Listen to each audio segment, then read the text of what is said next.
All right, everybody. Thank you so much for coming in and being a part of this discussion. My name's Tim Desher. I work at the Heritage Foundation. I do external outreach. I do a podcast called Heritage Explains, where we talk about stuff like critical race theory. We talk about inflation. We talk about everything once a week. So you should subscribe to that. It's a shameless plug. Thank you for that. I just, a quick question here. Who could confidently raise their hand and say, I could come up there and clearly define critical race theory? For those who can't see on the live stream, by the way, welcome everybody on the live stream. We're so glad you are with us. We are here in Denver. You are wherever you are. You are welcome. You are loved. And we really, really look forward to engaging in any way possible digitally. So anyway, by the way, there was one hand that was raised that could clearly define critical race theory. And to be honest with you, over the last year, I probably couldn't either. And that's one of the most important things that we have to do here today is we don't know what we're fighting against. We don't know how to fight back if we can't define it. We don't know what we're fighting against. So that is the purpose of this little breakout session. It's not only to briefly define, but to actively engage in the pushback. And we have an awesome panel here with us today that are engaged in that. So we're going to just jump in. Short intros. I only had one person say they wanted a long, drawn-out intro. That was Terris. So, sorry, Terris. Everybody was like, just 2 minutes. That's it, 2 minutes. We only need 2 minutes, and Terris was like, I want the full bio. I'm kidding. But anyway, we're going to start with Terris Todd. He's a licensed minister, educator, and former White House appointee with the Trump administration in the U.S. Department of Education. He's currently the program manager of civil society and engagement at the Heritage Foundation. And most importantly, he has a book coming out on parenting, which is always useful. Mike Gonzalez. This is out of order. Here, I'll just go to Kevin McGary. Kevin is, he's an entrepreneur. He's an author, public speaker, and this is a quote in his bio, a top performer in the IT field. And he's in the Bay Area, so you know his perspective. But most recently, he's the president and founder of Every Black Life Matters. Their goal is to help individuals in the Black community grow, prosper in mind, body, and spirit, and stand against issues like critical race theory by engaging with the community as well as ministers and churches. Very, very important, as we know, as we see where churches are headed now. And Mike Gonzalez. Hi, Mike. You look great. Very, very good. Yeah, okay. He's a senior fellow at Heritage Foundation. He's published all over the place. Incredible history of working in journalism. He worked for the Wall Street Journal Asia. He's got a great story about China, punishing him and scolding him for writing, challenging things toward the Communist Party. Great stories, great storyteller. He's the author of 2 books and a 3rd one coming out this fall on Black Lives Matter. So stay tuned for that. And then finally, our really relatively new friend, Doug Groothuis. Did I do it right? Close. What is it? Groothuis. Doug wanted me to let you know that he was not offended by me mispronouncing his name. He's the author of 13 books. He's a philosophy professor at the Denver Seminary. He has 30 academic articles. He knows what he's talking about when it comes to this stuff in our society. And he's gracious enough to kick us off with that definition, critical race theory. So, Doug? Well, thanks everyone for being here. I'm an academic, so I'm going to start out like one and read you a short definition I came up with. I've been doing a lot of speaking and a lot of writing about critical theory, and I'm going to use the word critical theory, which encompasses what is called critical race theory also. I did hand out some of these, but I ran out. Critical theory is the philosophy behind much of the radical and even violent activism today addressing race and gender. Think of Black Lives Matter and Antifa. It is also infiltrating schools, churches, businesses, and governmental agencies. It is rooted in the Marxist claim that society is based on social conflict between groups, the oppressors and the oppressed. For critical theory, the oppressors are principally white male heterosexuals. The oppressed are principally people of color and I'll say gender fluid people. Critical theory claims that American ideals found in the Constitution are irredeemably racist and must be replaced with a society of equity, diversity, and inclusion. That means socialism, by the way. This means social outcomes, not merely equal opportunity. This means equal outcomes, not merely equal opportunity, based on governmental fiat and enforcement. As such, critical theory is anti-American, nor does it align with the vision of the civil rights movement, which called America back to its founding principles. Okay, great. Thank you so much, Doug. Mike, I want to follow up. I hear all over the place the word social justice. We all hear the word social justice. It's poses a virtuous thing. So we all want social justice. And that's how critical race theory is framed by the left. Can you give us some reasons to oppose it on that basis? Yeah, thanks, Tim, and it's great to be on this panel. That was a very good definition, I thought, of critical race theory. I want to thank all of you for being here and demonstrating an interest in what I think is probably one of the biggest issues of our time. I must say that President Trump just returned to public policy by publishing a long op-ed, a proposal on how to battle critical race theory. So he chose this issue to return to public policy. It's in real clear politics. I would say that if you like America, America's not perfect. No, nothing on earth is going to be perfect, but America is pretty good. It's a very good experiment in human flourishing, in liberty, and prosperity. And as Tim said, I was a foreign correspondent. I have lived in 7 different countries, at least a year, visited a ton more. Everybody wants to come here. It's not the other way around. And so while we need to improve who we are and what we are, we don't want to change our system. And as Doug said, what critical race theory wants to do is systemic change. Not only do they want to change all the structures and institutions, they want to change your way of thinking. They want to change your thought patterns. Ultimately, and I'll leave it with this because I know you want short answers, where I think the left fails miserably is that it gets human nature wrong. It thinks it could change human nature. However, if you read the Iliad or the Bible, and you read, so these characters, Sarah and Abraham and Agamemnon, were depicted thousands of years ago, and they're just like us.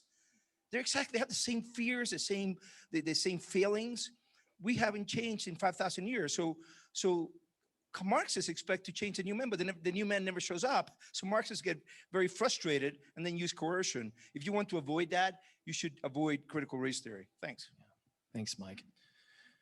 Kevin, I want to go to you on this one. We were talking earlier, and in the many conversations we've had previous to, obviously, today, you've shared about your upbringing. You've shared about the people that in the circles and the people that you ran with, and how they respond to the work you're doing at Every Black Life Matters right now. I want you to kind of frame this a little bit more. I want to at least have a perspective from the left as to why they are so passionate about critical race theory. And then through that, maybe just give us a little bit of perspective from your upbringing, and then maybe just talk about the shift for you.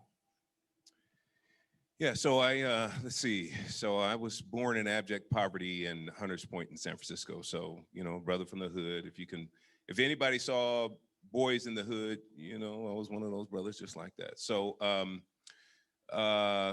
a lot of people in my community sort of view what's happening right now as our time. This is our time to get back. These folks need to feel what we felt. This is our time to sort of level the playing field, take some of that equity back.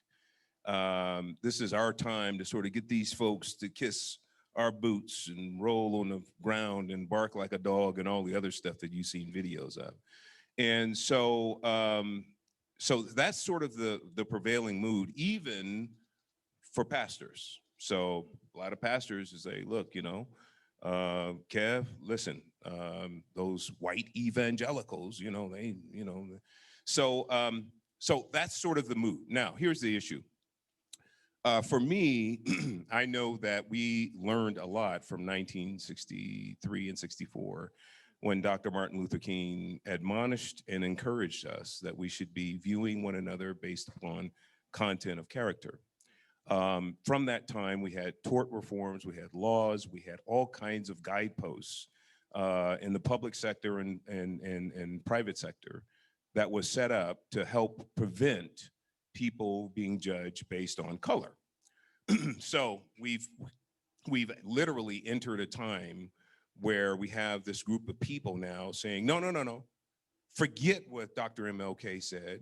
We want to strictly judge people based on color.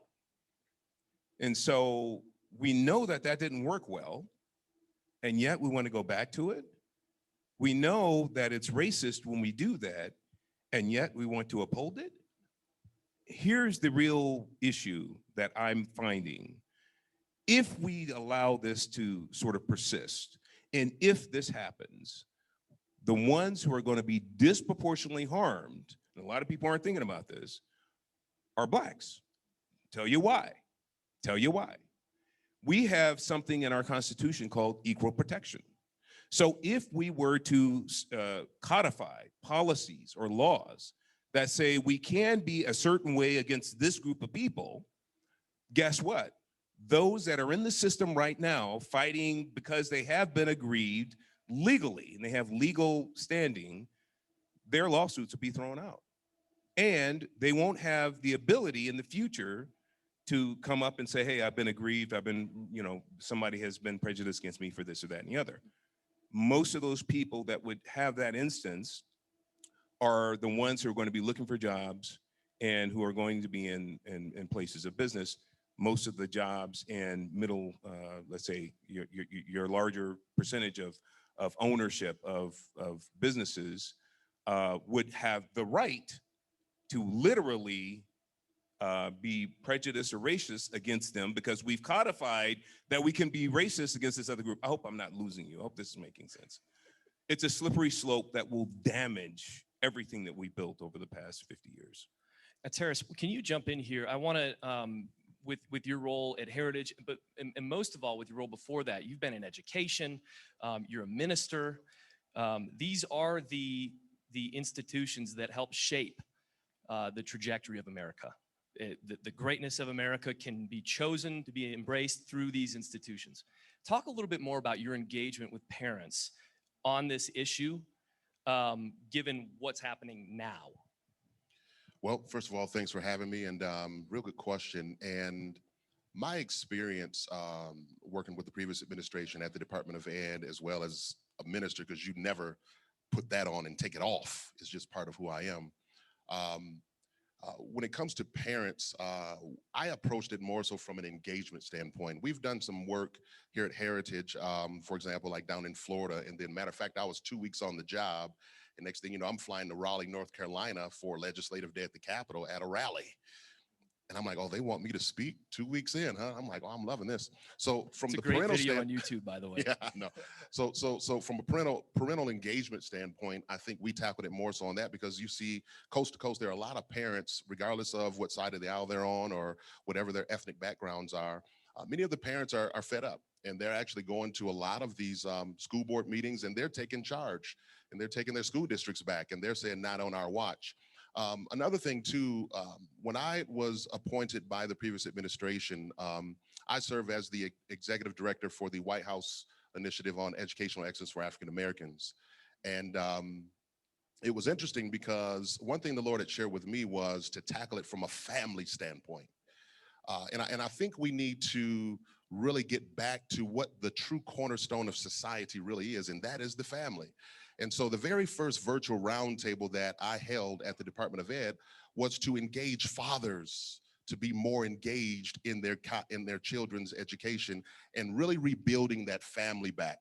Because I really believe that a lot of the ills that we're seeing that's going on today, and particularly within the African American community, is a dismantlement of the family. And Oh, sorry. Yeah, go ahead. Go ahead. Well, I wanted to build on that a little bit, and bring in the fact that, as we all know, it was all over. You know, you look at Black Lives Matter website, Mhm. dismantle the family, Absolutely. dismantle. We need to Absolutely. dismantle, build it up again in another way, in a Mhm. better, more visionary way. True. And I'm glad you said that, because when people of faith or people who have some intelligence on the matter, when they saw that, it was like, oh, the devil is three lies. We're not going for that. How do you, and they try to ascribe it as if it's some Western white man's kind of a thing. Like, what are you talking about? Black families were intact far more than anybody else during slavery, and even prior to the 50s and 60s, we were far more intact. But once that was dismantled, then that's when you saw the other things start to take place in our community. So again, from a parental, but also from a rebuilding of the family perspective was the approach that we took. That's great, Terris. And Doug, can you so from me, when I hear this, and we know these are tenets of Marxism. Right. And so this has to have roots based in Marxism. And Mike, you can jump in on this too after Doug. But I just wanted to throw that your way as Right. well. Right. Well, the Black Lives Matter website had something about abolishing or dismantling the nuclear family. And all I have to do is go back to the Communist Manifesto, 2 words, or 3, abolish the family. Because the idea is that the family is the result of certain economic relations that need to be overturned and overthrown. And the notion is that once you change society, this is the older Marxism, by virtue of overthrowing the power of the owners, the bourgeois, and giving the power to the workers, the proletariat, that the basic structures of oppression, and Marx meant by that the division of labor, which is insane because there's nothing wrong with the division of labor, but these will just go away. And eventually we'll have the state withering away. Now, of course, that never happens. The state becomes a kind of God walking on earth, or a demon walking on earth, and tries to control and regulate and tax everything. But what you see with critical theory is the essential Marxist idea of opposition and identity based on something, this time not so much ownership, but ethnicity and race. So it's a kind of racial essentialism, that if you are African American, all these things are true of you. If you're white, all these things are true of you. If you are Latino, Latina, all these things are true of you. And those categories dominate everything else. And the United States was not founded on that idea. It took us a while to work it out, as Dr. King said in his I Have a Dream speech. But the Declaration says that all men are created equal and have certain unalienable rights.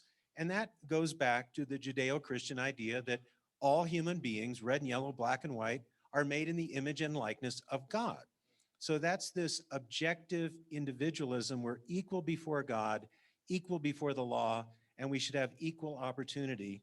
And the way to rebuild and restore society is not from the top down, really. It's more from the bottom up, through the churches, through the families, through individuals, through repentance, through racial reconciliation.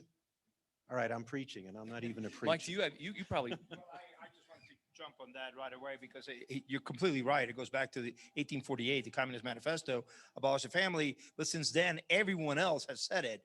Whether it's Lukács or Marcuse, they all went after the family. Why? Because Marx and Engels had this weird idea.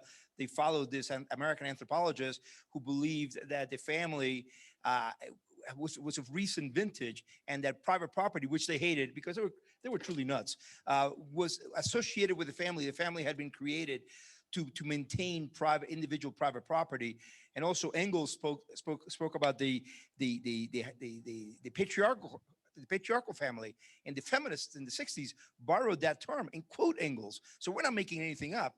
And as Kevin and I had lunch and we were discussing Marx himself had a horrible personal life. He had illegitimate children. He was a very bad man, so of course he didn't like the family. He didn't have a good family. So it all fits in. Kevin, I'm sitting here thinking about, we're in a room right now, and we're going to get to some of the activism portion of this, but we just wanted to set the ground base here. But we're in this room, educating ourselves in deep, really philosophical stuff. My question is with the left, are they doing the same thing? Or is this just upbringing? Is this just action through the community? How is this being perpetuated?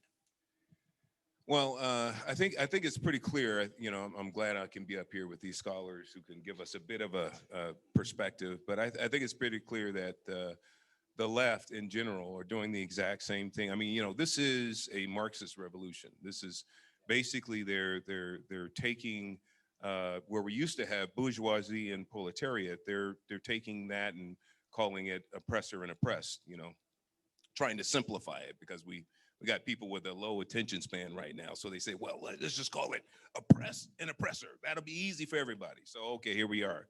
But what's interesting about this is they're going after what they call hegemonic power structures. Hegemony is an ideological or prevailing ideological frame. So that's why they're going after whites and white males and white Christians, is they think that America's prevailing ideological frame was based upon that. And so they want to go after that. But here's the interesting part of it. The hegemonic influence that they're under Marx, they were all white guys. Yeah, I mean, you know, so if you start with Plato, Thomas More, Thomas Hobbes, Hegel, you know, Marx and Engels, Darwin, all of them were white. And so you want to get rid of whiteness because you hate whites, and you're saying, well, all whites are racist, while you embrace Marxism, which was all white intelligentsia. I mean, so it's so insane. And why we can't reframe the arguments and push back with their insanity. This is gross insanity. It's like, how do you do this? What are you guys talking about here? Anyway, Yeah, no, that's great. No, this is great. Yeah, please. With a Yeah. friend of mine the other day, Yes. and he goes, "Who's the ultimate hegemon?" So who's like, the big G. This is who they're going after. Exactly right. That's a Exactly good right. point. Yeah, please. Yep. Yeah, you were talking about the philosophical roots. I'm a philosopher. Please don't leave the room. And we look for logical fallacies, and I found one that I call the cancellation fallacy. And it probably has 3 or 4 canonical fallacies built into it. It's basically, you said something that offends me, therefore it must be wrong, you must be a terrible person, and all the people like you must be wrong as well. So we're going to cancel you. This commits so many fallacies. One of them is called the argument against the man, argumentum ad hominem. So if you say that, you have to be a terrible person, so I don't have to listen to you. Another one is called poisoning the well, is that, well, you kind of people could not say what's true about this because we know the way you are. It's just white-splaining or mansplaining or something like that. And then it often also commits a fallacy of false dichotomy, that if we disagree with you, we have to be right completely and you're completely wrong. So you don't look at any kind of nuances. For example, you often hear now, well, if you oppose or you challenge critical race theory, that means that you don't want to talk about racial oppression in the United States. What? Who's saying that? No one's saying that. We're just not going to take the Howard Zinn approach to American history, but we have to deal with slavery, Jim Crow. We also have to deal with what you mentioned in terms of the effect of the Great Society on the African American and minority community. It was not good. So when we challenge critical race theory, we've got to go to the philosophical roots, and then we've got to see how it kicks in when people start talking about it. And we have to say, do we even have any common ground to appeal to, like history, facts, and logic? And if they don't have history, facts, and logic, they don't really have much to go on. So we have to stick with the arguments and also with the founding ideals of the United States. Terris, do you have your preacher towel? Because you're probably going to need it. Yes, sir. Thank you. It's down there. All right.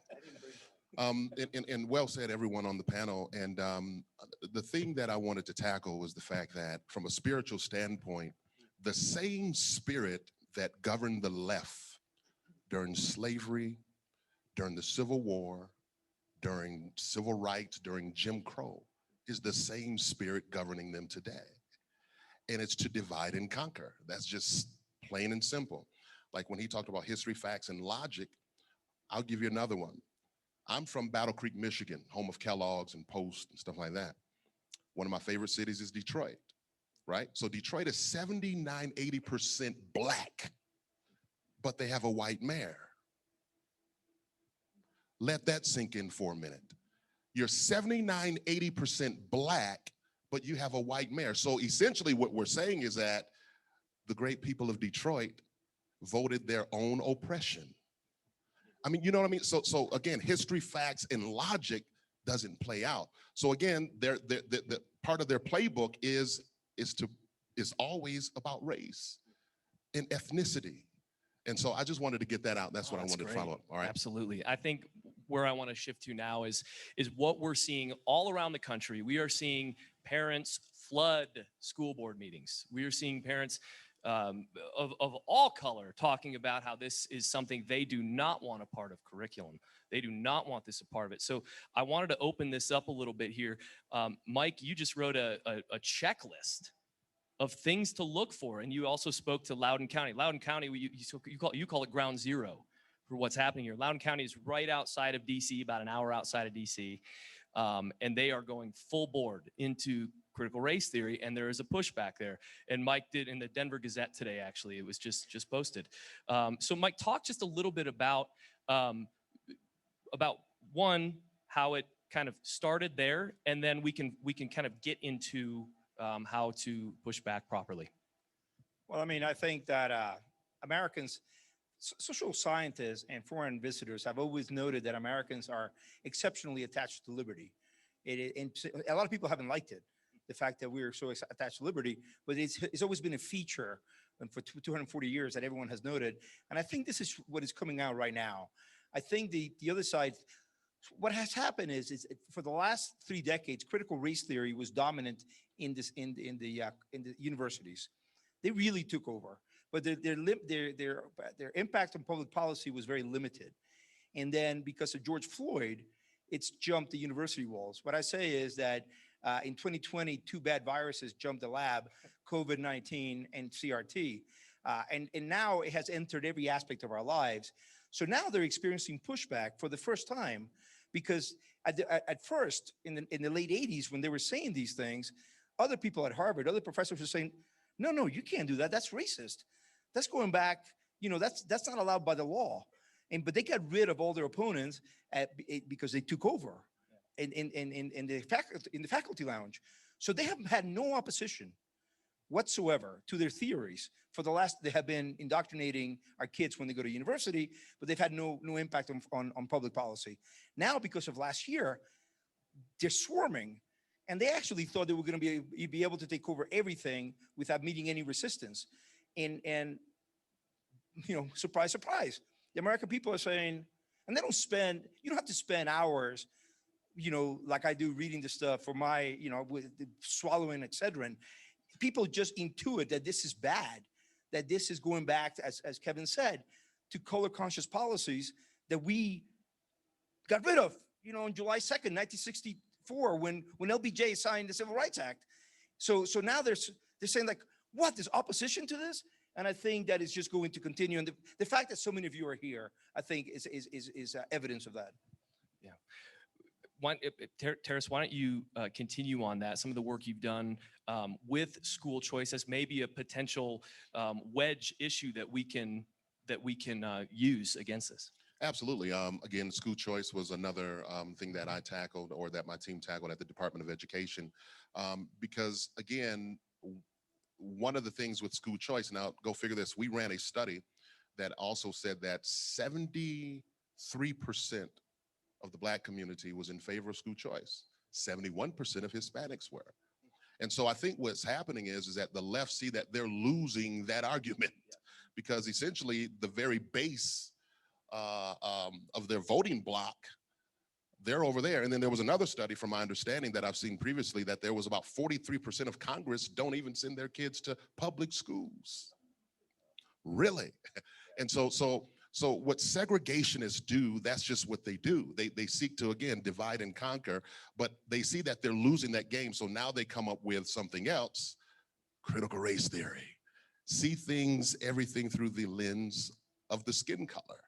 And so I was really happy about some of the work that we've done, and I'm glad that a lot of the parents all over the country are pushing back against this nonsense, because essentially what they're ultimately trying to do is resegregate America. That's really what they're trying to do.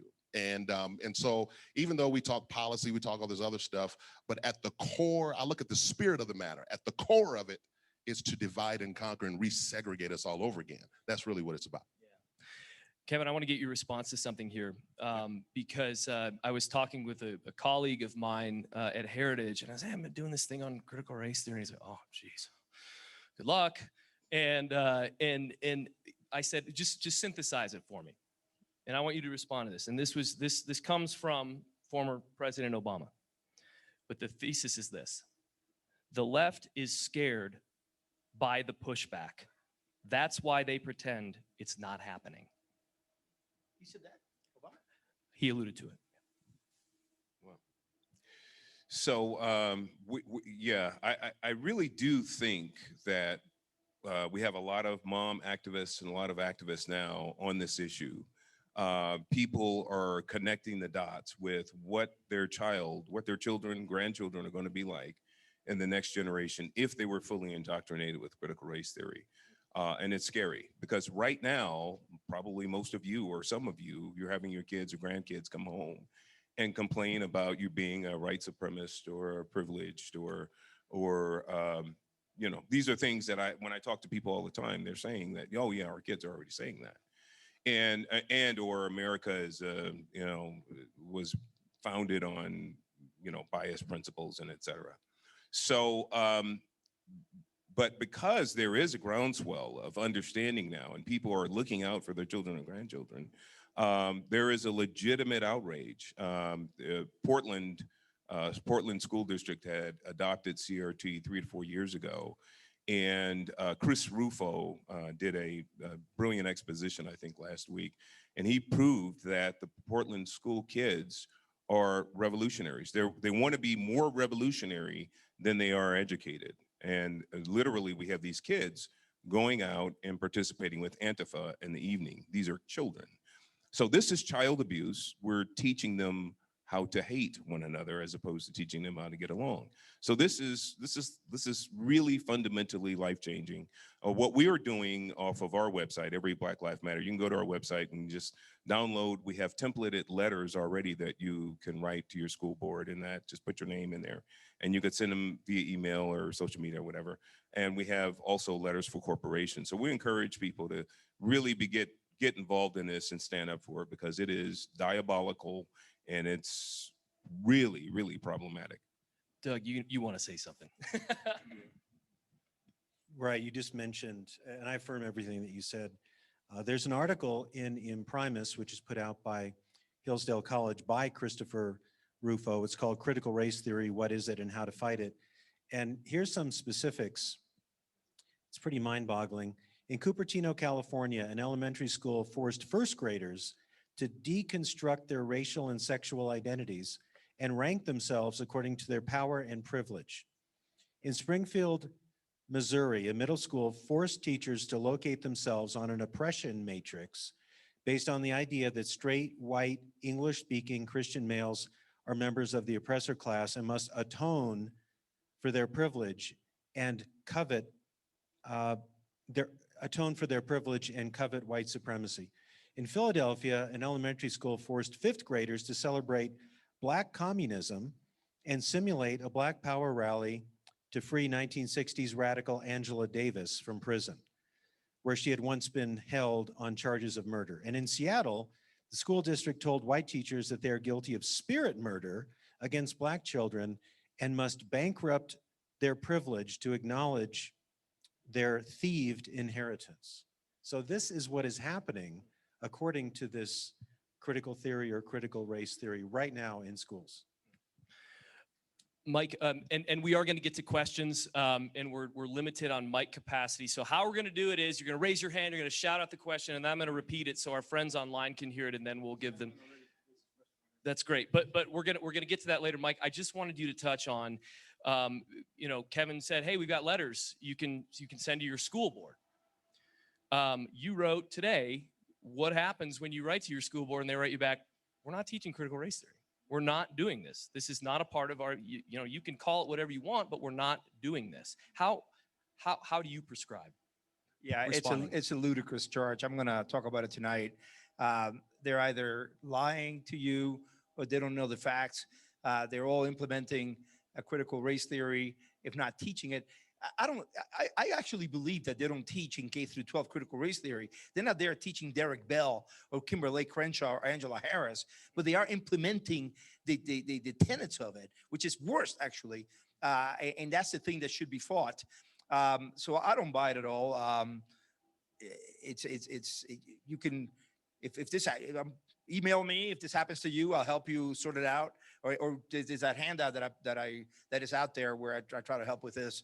But let's go to the floor because I think people want to have. It's good. Mike is actually moderating from the panelist position. That's how powerful of a guy he is. Yeah, absolutely. Sorry, Tim, do you want to go to the floor now? I'm a millennial. You got to be careful. You don't want to hurt my feelings. Yeah, questions like you were first up. Go ahead. My question is, to change the thinking of the society, one of the best entrees to that is food. We saw it in Nazi Germany. We see it in China. Get to the young children and get in early. As a parent, we send our children to the playground. We send them to friends, at the doctor to see what's going on. But for some reason, we put little Johnny or Joe at first grade on the bus. Should I just keep going, or? No, I mean, Keep going. So we put our children on a bus, and we don't know what they're walking into until they get off the bus at night, and we're happy to see them home safe. What's, I guess, a silver lining that's occurred in COVID and through remote learning is now we have a little glimpse inside these classrooms. Now we're seeing what's really going on, and why is it that we as parents, as taxpayers, paying for a service to be delivered, we're not permitted to look and see what services are being provided for our tax dollars? That's very frightening. In every other way for our children, we know what's going on, and how do we gain more transparency to the educational system to build on the momentum that's already started as we've been discussing? Was that any of us? You wrote the book on parenting. I wrote the book on parenting. Yeah. Go, Okay, Terris. I'm just trying to stay in order. All right. And well put. And one of the things that I would say with that is that what we're finding at the Heritage Foundation is that these parent groups, whether you call them PTA, PTOs, or whatever, all over the country, they're starting to become a little bit more, I guess, actively engaged with demanding transparency from their school boards, from the teachers, from principals and stuff like that. And you're absolutely right. They're the taxpayer. They're the ones paying for those services. And unfortunately, this has been going on. And I'm really saddened because we're at this point where now we're being reactive instead of the proactive. But regardless of where we find ourselves, at least now we know. And another thing I will say, when I was in Florida with a colleague of mine, we went to a homeschool conference there. It was huge too. That number's growing. And what we're finding is that there are a lot of parents, black, white, whichever, they're finding it, maybe homeschool is not so bad after all. So you're seeing that a lot of them are starting to resort towards homeschooling their own kids because now they can control the message and what gets into their child. Remember, train up a child, right, in the way that he or she should go, right? But it doesn't say specifically what way they should go. So whatever way you train them up, that's the way they're going to go. And so thankfully that these parents are actively engaged with trying to train their own children instead of being indoctrinated by critical race theory and all this other stuff that's trying to be implemented into our schools. So we're seeing that as well, that they're being actively engaged in demanding transparency from schools. and their school board, obviously. Mike, go ahead. I think it's hard to get the information out of your children. I know with my 3 children, having me as a father has been the bane of their existence, because I've been questioning when they've been coming home, what you do with history, and they're very prepared for it. And they say, are you going to email the teacher again? So you have to find devious ways of interrogating them, making it sound like you're not interrogating them, but you're engaged in their lives. And then what I do now is, like, I email the teacher or principal and I say, do not tell my child that I've emailed you. But one example, in a book on grammar, I was just helping my 12-year-old son in a book on grammar, and it said the American people stole land from the Indians and then committed genocide. I'm like, but you have to be constantly on top of them, and it's not an easy thing, but I think one must. Devious ways to interrogate your children. Very good. We got lots of questions. I'm just going to run. I know I'm going to be weird on camera, but sorry, we get limited mics here. Sorry. Go ahead. So I just bless you all for being here. I used to work in kind of the behavioral change area in tech, and my interpretation of what's going on and why it's so amplified right now and normalized is because big tech is trying to condition our children to judge and be judged in a split second and react by a hashtag label. And because of that, we hand our judgment over to big tech as opposed to from above, of seeing ourselves as humanity. So I just wanted to pose that thought, a different angle, just trying to help out, contribute what I'm supposed to be doing here. So bless you all. Good thought. Was there a question? Any response? Yeah, if there was just a comment. If there's no response, we can go. There's a lot of other questions. Yes, sir. Yes, please. Doug, you had mentioned about, I think kind of in the Soviet Union, how there was this idea that once everything was equal or equity, so to speak, then power would be given up. Has there ever been a situation where either a country or a group got power and then all of a sudden said, okay, now we're all equal, so here's the power back? Certainly not in any Marxist or socialist revolution. No, it's just one group of people is pushed out of power and then another group of people take over and typically are worse. Certainly the Soviets were worse than the Tsars, and Pol Pot was worse than the previous regime, and Castro was worse than Batista. But the revolutionaries, the Marxist revolutionaries, have fire in their minds, and they whip people up into this sense that you've been mistreated. And there's a whole class of people, workers of the world unite. You have nothing to lose but your chains. Now it would be people of color unite. You have nothing to lose but your oppression. Actually, you have a heck of a lot to lose. Your freedom, your individuality. And you can bring down a whole society if the principles of change that you operate on don't mesh with reality. They don't mesh with the fact, first of all, that human beings are sinful. That's what Thomas Sowell calls the constrained vision. Read his book, right? What's it called? The Two Visions, I believe. The constrained vision says, as you were saying, 5,000 years ago, people were still selfish and did bad things. They also did good things. So we're made in God's image and likeness. We have goodness, but we're sinful and fallen. And so any political program, the Soul book's called The Conflict of Visions, any political program that's based on a utopian view of human nature is going to make things worse than someone with the constrained vision. And the constrained vision is at the heart of the American experiment. That's why we have a declaration talking about rights coming from God, not from the state. And that's why we have an amendment process to perfect the Constitution. And that's why we have the 5 freedoms of the First Amendment. So no, the Marxist socialist revolutions never improve society.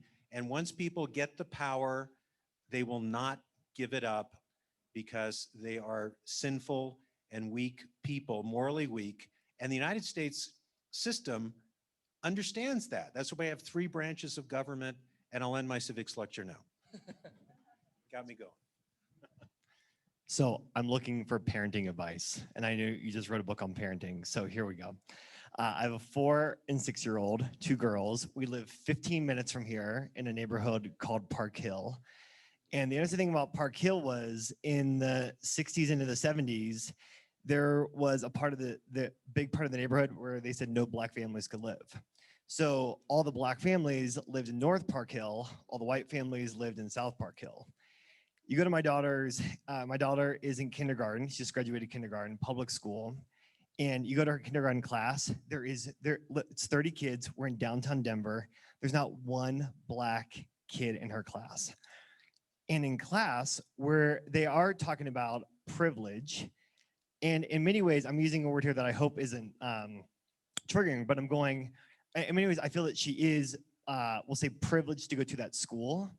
Because yet, if you go to where we're north of us in North Park Hill, Stedman Elementary, it's mainly black kids who go there, and the school is super struggling.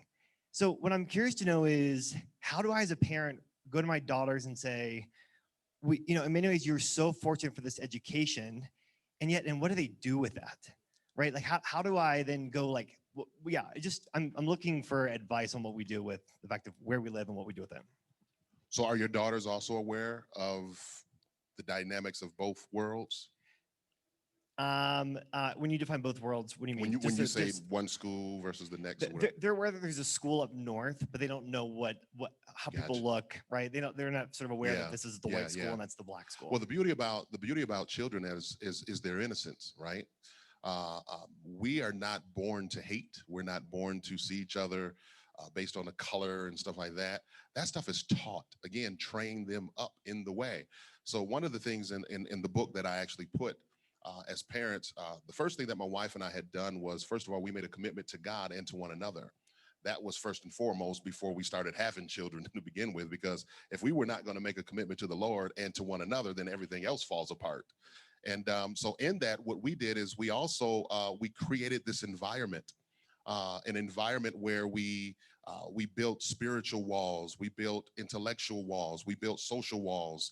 And within those walls, though, like say, for instance, like a social wall, inside that walls, it's very diverse, and we helped our daughters see the world as God would see it. And unfortunately, in that struggling school district, I think kids need to understand is that all of this comes back to leadership. It's not because the financing is not available and those kind of things. It all boils down to leadership. You have some school districts that, I'll use Philadelphia, for example, because we've done work in Philadelphia. You have them waiting in line. One school had 5,000 people on a wait list just to get into its school. It's a charter school. And then in Philly as a whole, they had like 40,000 families waiting to get into other charter schools. And because these parents, and these are, different walks of life, and but they wanted more for their kids. And so they knew where to find more for them. And so I think with your kids is creating more so an environment or of an understanding at that early age, because again, like I said, at that age, they're still kind of innocent for the most part, but sitting them down and helping them see things from a different perspective and showing how truly God has blessed them, but also the Lord loves those people as well, right? God wants better for them. And so creating some solutions as well for school districts like that could also be another idea, right? And so, so I think if you just make for sure that you create or constantly build this environment where your kids understand they shouldn't have to apologize for where they are or the family that they were born in or the school that they go to, I think then it would take that guilt off. And I think that's what's happening around the world now. You got people trying to make you feel guilty for how God created you to be or who God created you to be. And so you shouldn't have to be guilty of that. You shouldn't have to feel that at all. And I shouldn't have to feel less than a human being because my life situation or circumstance is different than yours. But my thing is that hoping in the Lord will obviously change all of that. And I kind of point that out in the book as well, because raising our kids up in a Christian family or a Christian household, it really does, I'm telling you, it really does change the dynamics on how they see other things, themselves versus other people, if you will. So I hope that, did I answer your question or did I give you some kind of tip? Let's have them look through the lens of how God would look at them. Absolutely. Right? And let's just anyway. And I appreciate you going. It's not just about their privilege. It's about, that's right. It's a different talk track than that. Yeah. So, and with them, how did you say they were? 6 and 4. Oh yeah, they're very innocent. Yeah. But again, remember the strategy of the left or what's going on now is to get them early, and so you have to get them early. and you have to get in their ears. So you have to be, as their father, their covering, you have to be the one that actually every single day put stuff in them. My daughters are 19, 17, and 15. I still to this day send them scriptures every day, every single day.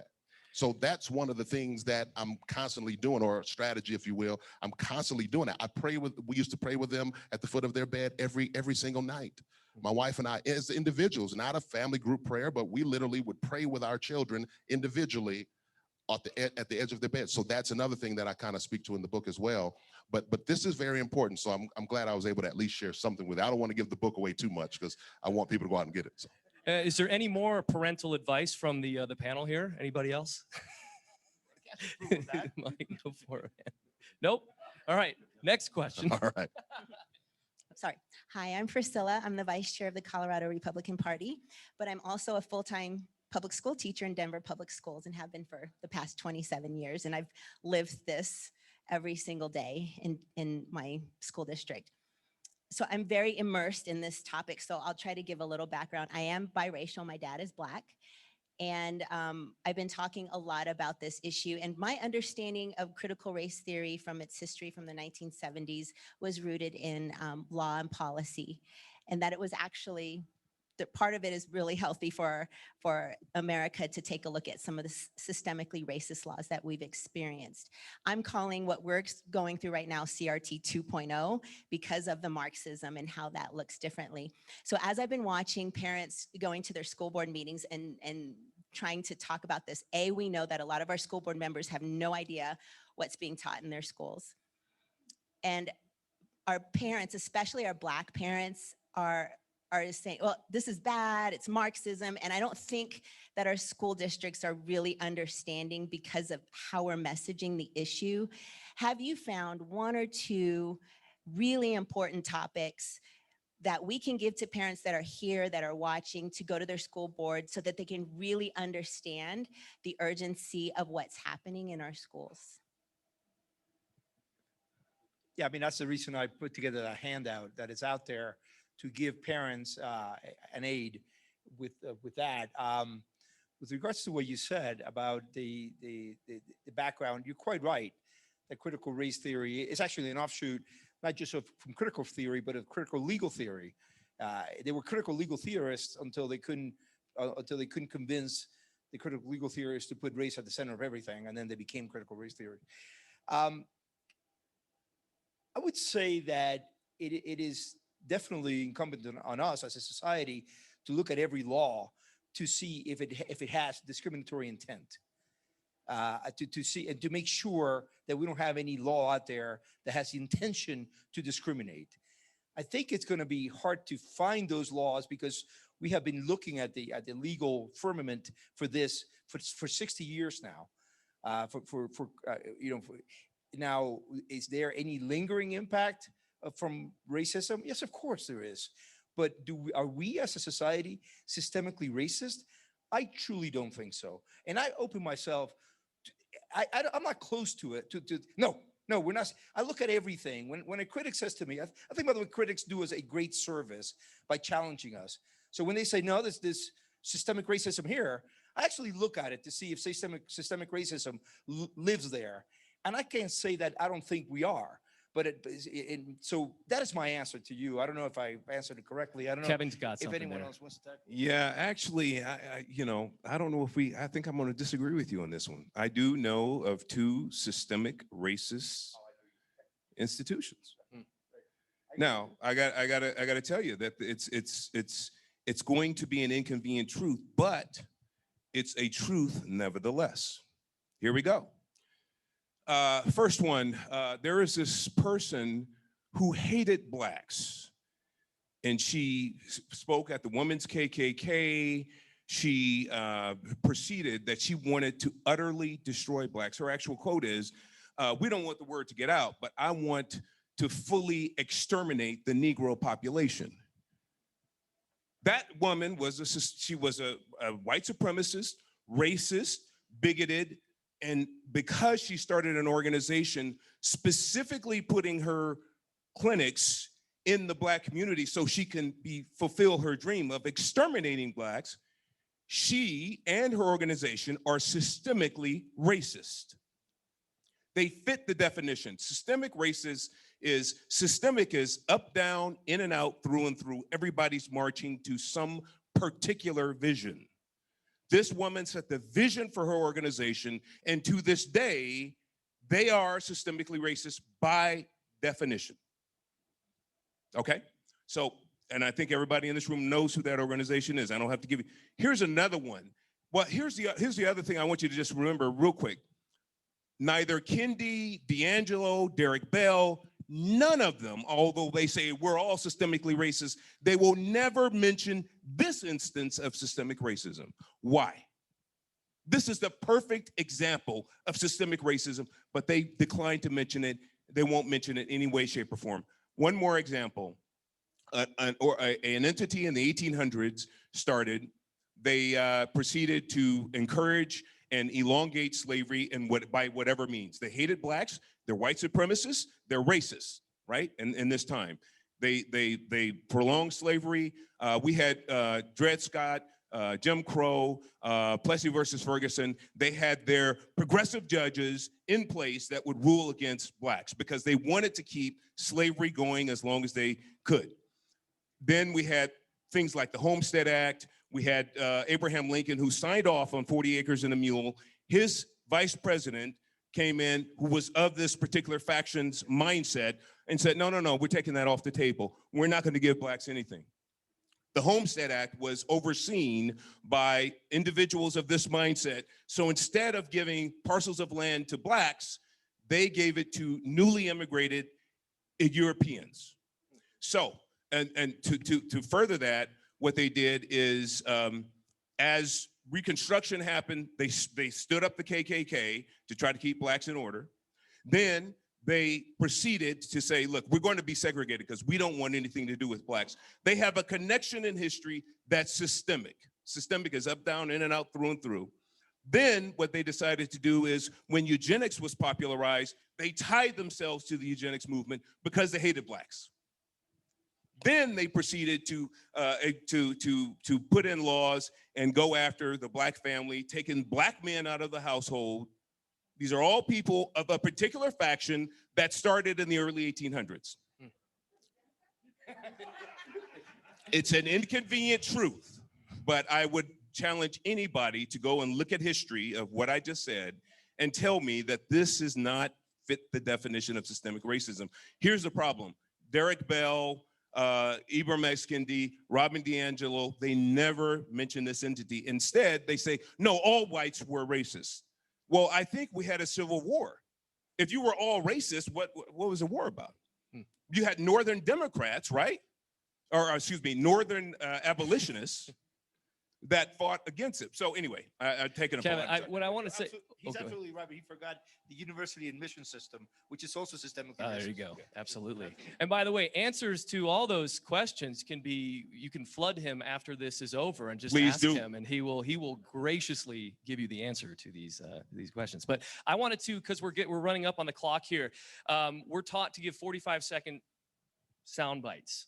So I want to give each of you a final thought to leave us all with. And Doug, if you've got one, great, or I can just start with Mike and blank, the dealer here. Yeah, that's great. We need to understand what the roots of the activism and a lot of the violence really are, and the roots are not good. And if the roots are in Marxism and in false views of human nature and false views of the American founding, then it's going to bear very bad fruit. So we need to expose the root and come up with alternatives. And a lot of you have talked about the kind of alternatives: be involved in education, homeschooling, teach the truth about America, warts and all. But the picture that we're being given of America and humanity and a good society by contemporary critical theory is toxic, very toxic. Terris. Appreciate it. Again, that's why everything he just listed, that's exactly why I said earlier, the same spirit that governed them years ago didn't go anywhere. It's just dressed differently. The strategy changed, but the spirit never changed. And I want to say this too, and this is exactly why I'm saying that a big part of the success that we can see in every civil society, which I'm happy to be a part of at the Foner Institute at Heritage, is if we deal with the family, getting the family rebuilt, rebuilding the family, getting families more engaged into the process of raising their children, being gainfully employed, being married, getting their education, those kind of things. Everything else will fall into place, I guarantee it, because that's exactly where we are. So if we rebuild the family, a lot of this stuff will change. If you can leave here today with the thought that CRT and all of its accoutrements are racist, that they're demonic, they don't mean us any good. The fact is you may feel guilted, but the reality is there is nothing that you can do to assuage this demonic force. If you're white, you can't play twiddlywinks with it. It doesn't matter whether you try to appease it. You are white, and you're going to always be condemned under critical race theory. There's nothing that you can do, and that we know is it's crazy, right?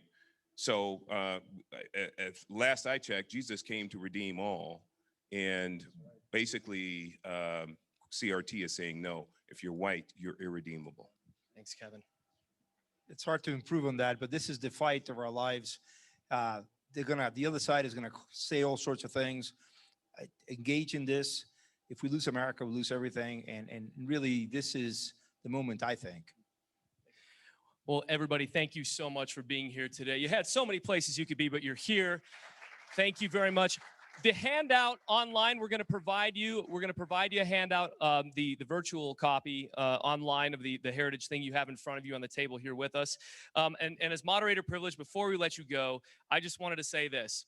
And I'm no expert in this, but as an activist, as somebody who believes in this, you're here. That means you got to leave here with something and be empowered for something. So I'm just going to say this, because this is your right. Demand to know the curriculum. Demand transparency. And demand accountability. So thank you all so much, and we'll look forward to talking afterwards.